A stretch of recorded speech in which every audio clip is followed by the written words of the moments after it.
David, it's the 8th of October 2013, and you turned 90 this past February the 19th. And so we're talking to you after your 90th birthday, and we just want to invite you, I guess, to reflect freely about your years at the college, right up to the present. And I'm going to interject as infrequently as possible, but it's a good chance for you to chat away. So we're at your place of residence now, and really looking forward to hearing from you. So thank you for having us here this afternoon.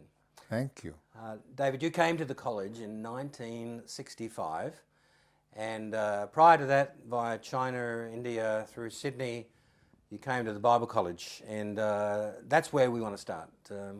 Tell us a bit about your arrival, 1965, life at the college when you commenced. By the way, when you're my age, you say you're 90 and a half. That's right. Every half counts.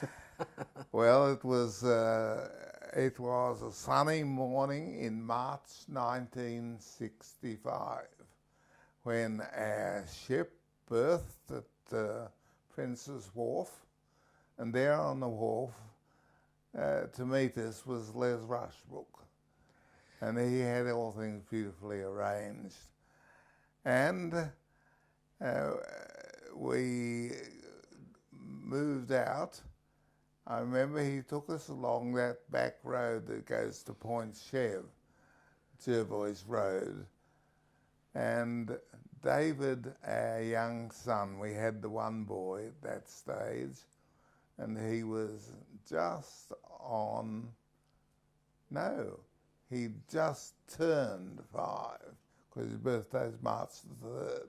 Okay. And he was very concerned. You see, he'd had his first 4 years of life in Mount Hermon School in India, in Darjeeling, where we had a beautiful big school, and we had 75 acres of cryptomeria forest. And David used to love trees.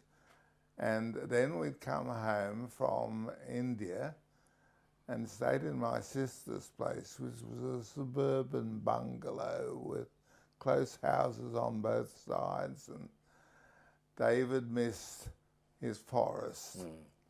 So as we went out, he said, "Dad, what's our house like?" I said, "Oh, you'll see." He said, "Have they got any trees?" I said, "They must have some because they have an orchard." And he brightened up at that. But we went along, and all these little houses and little suburban plots worried him until we finally got to Lincoln Road. And he discovered that we had an orchard on one side and a vineyard on the other side. And we had our own orchard. And he brightened up. And he had a real mate there, just his own age. That was Owen and Ngaire's oldest boy. Owen Hinton? Yes, Owen Hinton. And they were close pals. And then the other two came along, and they were close pals too, but more for our younger son. And it was a great time. So we came in with good spirits. I remember we had our lunch in the house, which had been arranged very nicely for us, when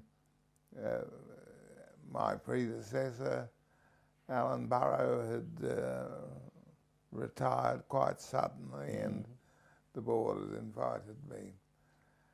And we'd been 6 months unemployed. That was not a good start for a principal, but you see, when we left Mount Hermon, they gave us, after 10 years, they gave us a year's leave, and we planned to tour the world. And Dorothy long before me, felt we were not going to return. He felt this was the end, that God was moving us on. I wasn't so sure, but I promised the board I'd let them know by September. And so in August was actually my first contact with Bible college as lecturer. Alan Burrow asked me to take a series of 5 mornings on missions. And so in August I just felt with different things that God was saying it's time to move. Did you know Alan Burrow prior to coming? Yes, I knew Alan Burrow over in Australia. What was he like? Oh, he was a bright, we'd say today he was charismatic in a secular sense. Okay, so he was outgoing personality. Yes, he was full of brightness. He was a lovely fellow, Alan. And in many ways he had a very hard life. But Alan was very popular with the students. And he was very popular with the churches in New Zealand. They all wanted him to speak. I think Alan's difficulties were with the staff. He was, I shouldn't talk about my predecessor like this, but I think he found administration difficult. Alan would do things at the last minute. He had his Reaper Bible study notes that we did. He'd never do them until the night before they were due. And then he'd stay up all night. And tell the students what he'd been doing. They'd all sympathise. The staff would be wondering what they're supposed to do for their next lecture. Anyhow, there were difficulties, but Alan decided to retire. And he actually retired 3 times before the board finally accepted. And then we were coming. We'd gone for 6 months after a resignation, not knowing where we were going. Various suggestions, we could have gone anywhere. But somehow the Lord laid on my heart one particular verse. When Paul, the great apostle Paul, obviously had months of real uncertainty where to go after he'd been into Pisidia. And there's all this wandering around until they came down to Troas. And there in Troas, he had this vision of the man calling for help. And somehow God was saying to me, when you get to Troas, you'll know. So Henderson was your Troas? Not Henderson. We were in Sydney. We were both Sydney-siders. Yeah. And we were going to Sydney. Well, we knew nothing for 6 months. And then we got in on a Saturday morning off the ship in Sydney, and within 2 hours, the postman delivered a letter, and the letter was from a board member of the NZBTI, as it was then, saying, could the board consider your name? And I've sometimes said, we both knew within 20 seconds. Yeah. This is what the Lord's prepared for us. When I told that to Les Rushbrook, he said, oh, but it took the board a bit longer than that to decide. Well, it did, of course. And they flew me over and looked me up and down. There's plenty to see. And anyhow, at the end of that meeting, they invited me. I said, well, we'll talk it over, Dorothy and I, and we'll let you know. Who are the main people on the board? Who are the people you remember from the board, along with Les Rushbrook? 3 people who met me first when I arrived for this interview were Robert Laidlaw, of course, the chairman, and Ted Blakelock, Yeah. who was the following chairman, and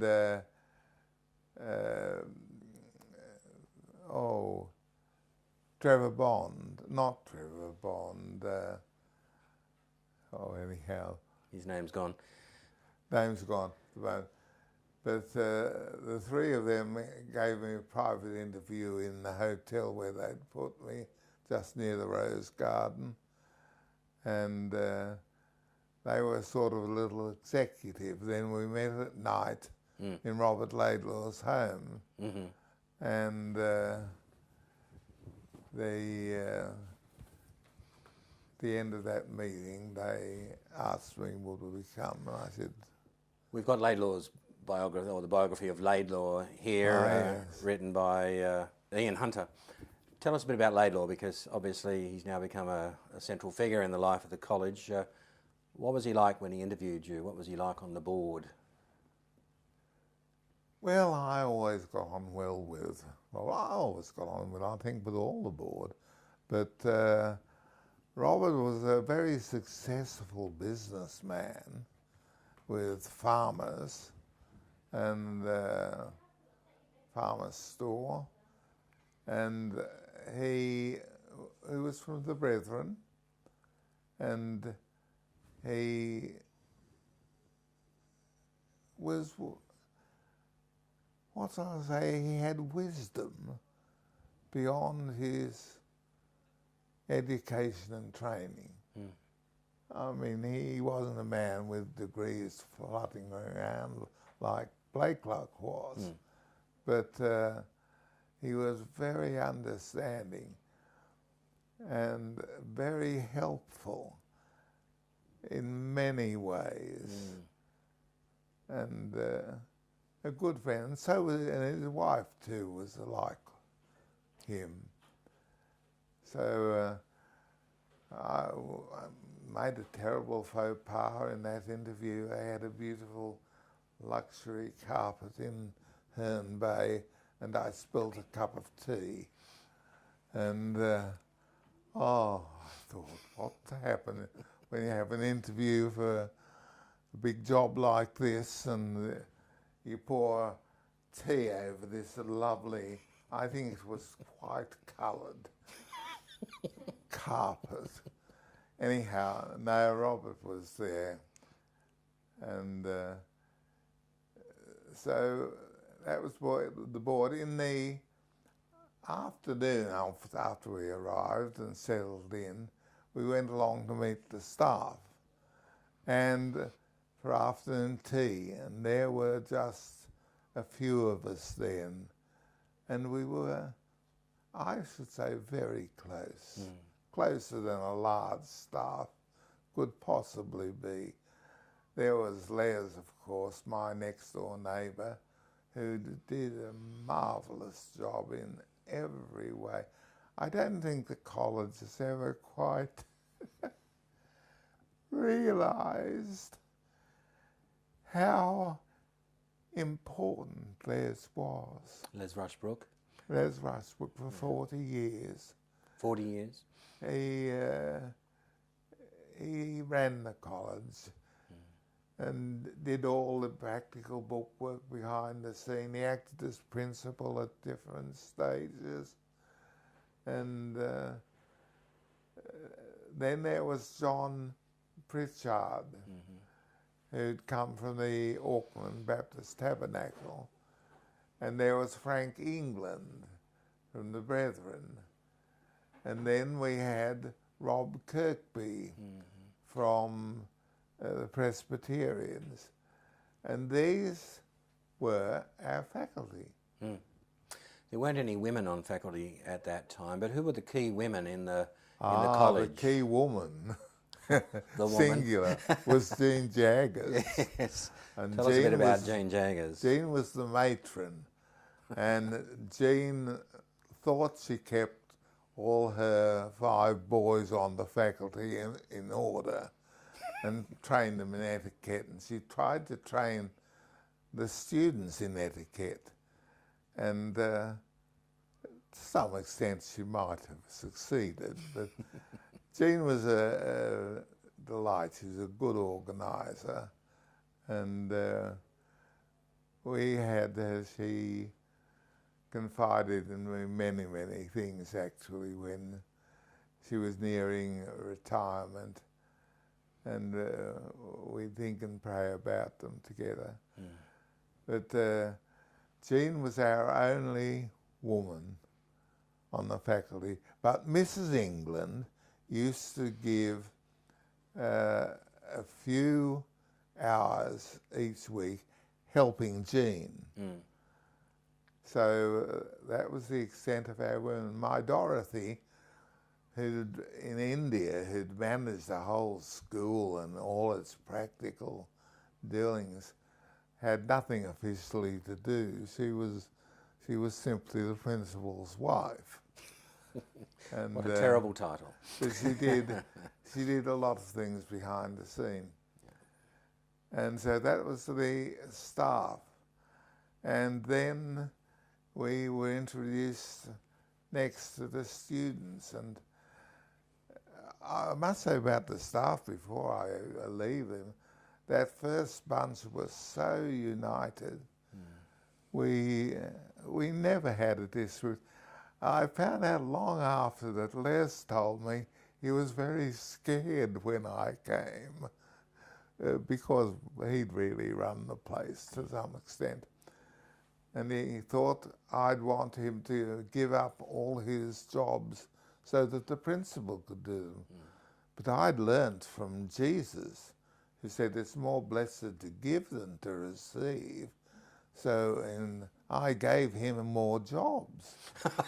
And I told him I didn't want to take any of his jobs. Anyhow, we met every morning for prayer, about 20 minutes before lectures started, and nearly everyone came to that morning prayer meeting. How many students did you have in those days? It was about 150, I think, a bit more than that. Would have been equal numbers of men and women? The interesting thing is, through 24 years of my being there as principal, every year we had almost exactly the same number of men as women. I don't think we were ever as far apart as 10. And that's quite interesting. That is amazing. Why were the women studying at the college? Because they weren't... Because they didn't have anywhere else to go. Well, they weren't getting ordained as ministers. They weren't, exactly. Yeah. And that was a bit of a problem. What do you do? Well, what you do with them, of course, in the Brethren assemblies in those days, they weren't allowed to speak. So what did we do? We sent them overseas as missionaries.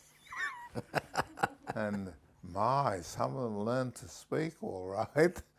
Can you tell us about one or two outstanding students in those early days? Perhaps one male, one female, one man, one woman, who you remember as just a great student?